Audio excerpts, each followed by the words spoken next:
There are a lot of ways that we can do this, choose a target market, but understand that I've been doing this a long time. So we're not going to, I want you to be a success with the first membership site that you set up.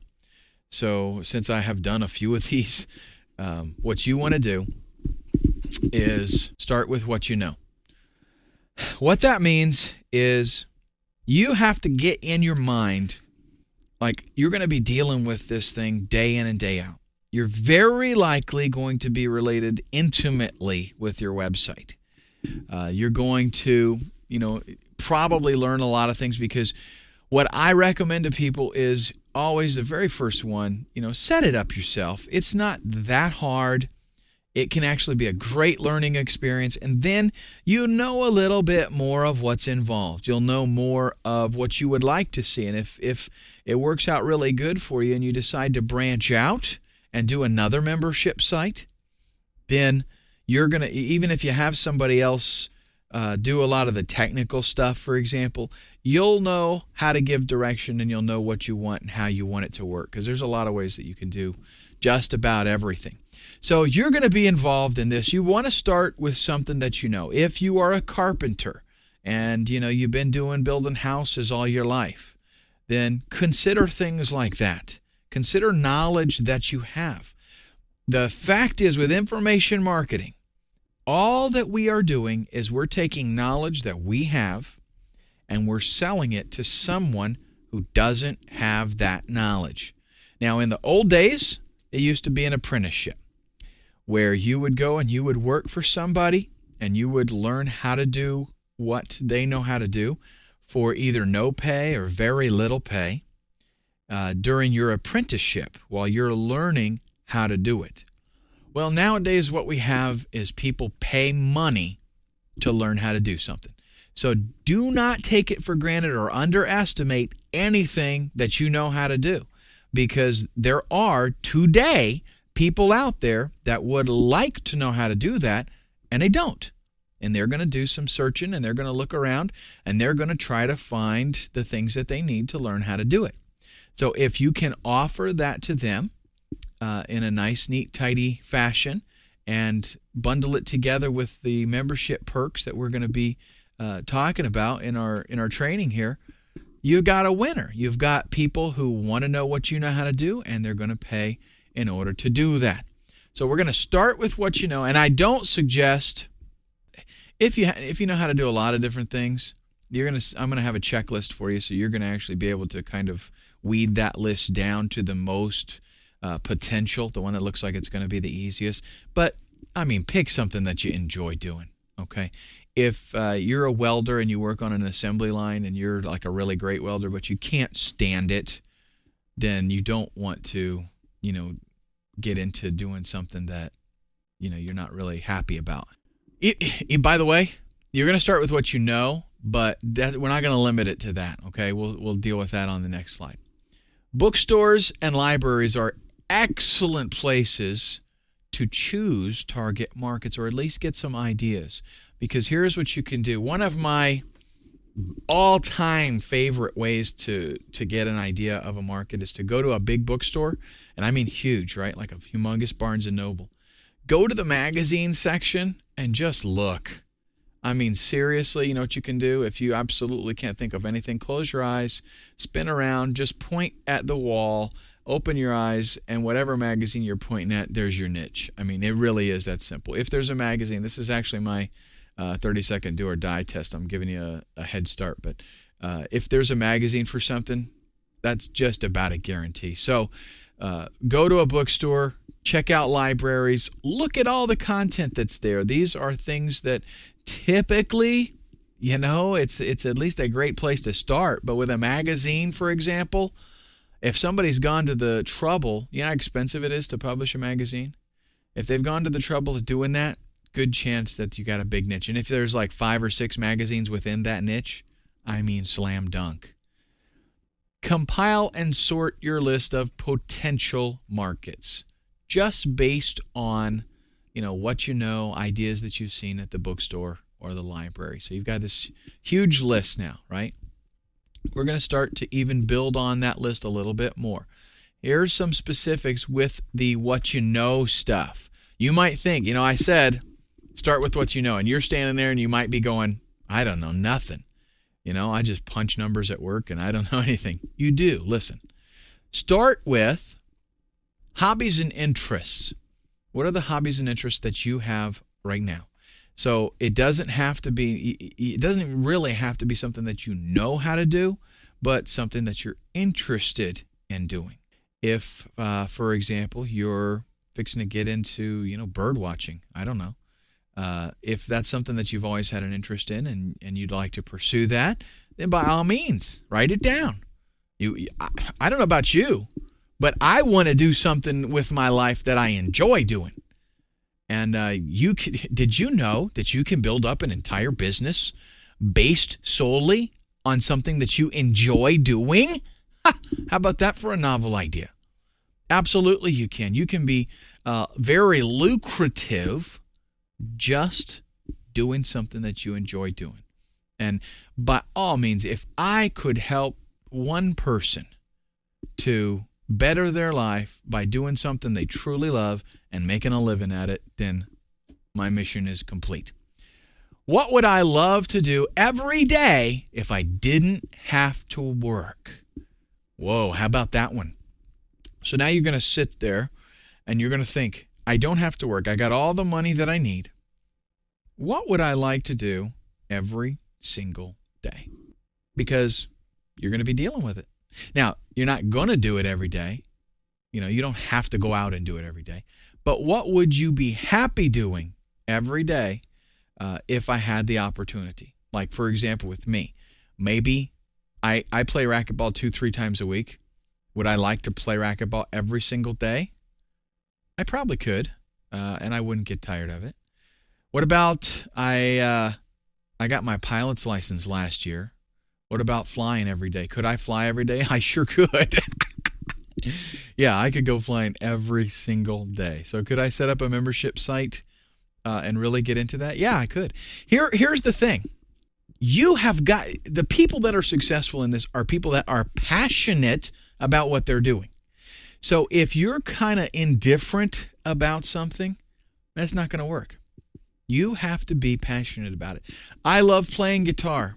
I don't, unfortunately, have as much time as I'd like to play guitar, but I could do it every single day, and I wouldn't get tired of it. That's for sure. So I could set up a membership site for playing guitar, and that would be something that I actually I've been meaning to do that for a while, but I got so much other stuff going on. That would be a great membership site if you're into playing guitar. Anything that you would have an interest in that you could say, honestly, I would love to do this every day. Maybe there's something you do every day. By all means, give that a consideration because you're going to be passionate about it. And that's one of the things that one of the key ingredients to being a success with a membership site is you being passionate about it. What are some of the real life experiences and achievements that myself, have gone through or attained? If there's anything that you have done, maybe you went through bankruptcy, or maybe you were facing bankruptcy and you got yourself out of it without having to file.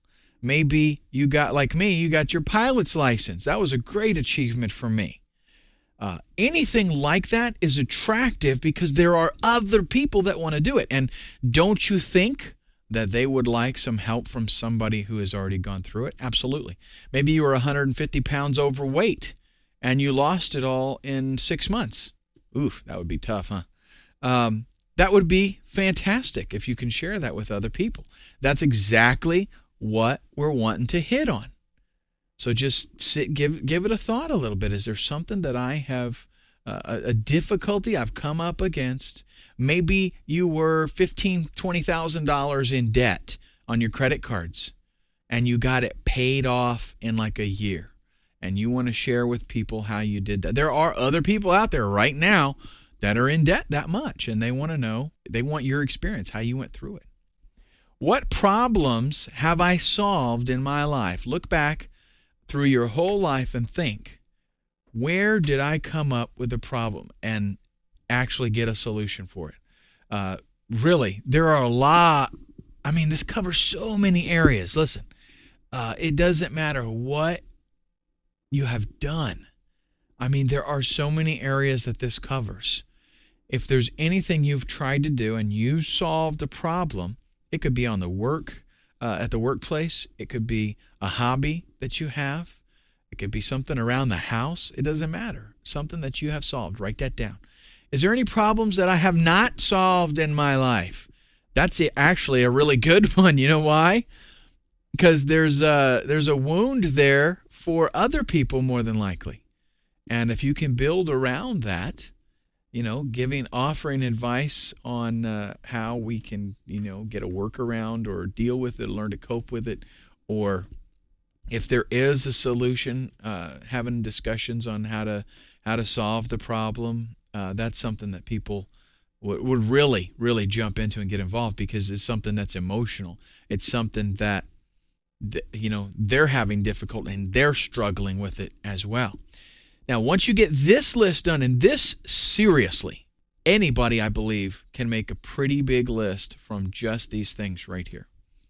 It doesn't take much. And you might not think you've actually accomplished anything, but, in life, maybe there's nothing you can write down. But really, if you give it some thought, I think you'll be able to come up with something. If, however, you grew up in Siberia and you never had any interaction with other human beings, and I can't even imagine that would be the case, right? Because you would definitely come up with some difficulty and have to overcome it. But you know what? One thing about successful people, a lot of times, because of their mindset, they solve problems, they jump over, hurdles, and don't even think about it and can't even recognize it. There are things that, like, people, if you're like that, people probably look at you and are like, boy, I wish I could be like that. But you don't even realize it. You don't even notice that you're dealing with difficulties in solving problems. So if that is the case, and you can't think of anything, think about your friends and family. What hobbies does blank have? Put the name of somebody in your family there, or put a friend there. This allows you to step back and look at somebody else. What hobbies do they have? What are some of the real life experiences that your friends and family have gone through? Do you have a friend that had cancer and he beat it? Something like that. What problems has Johnny solved? What problems has Johnny not solved, for that matter? What difficulty, what things are people struggling with?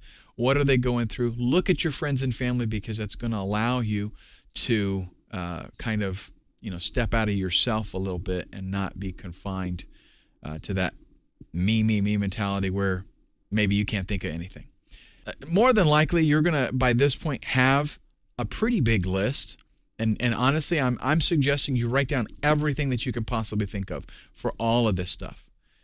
Now, we're going to build on that and expand your horizons even more.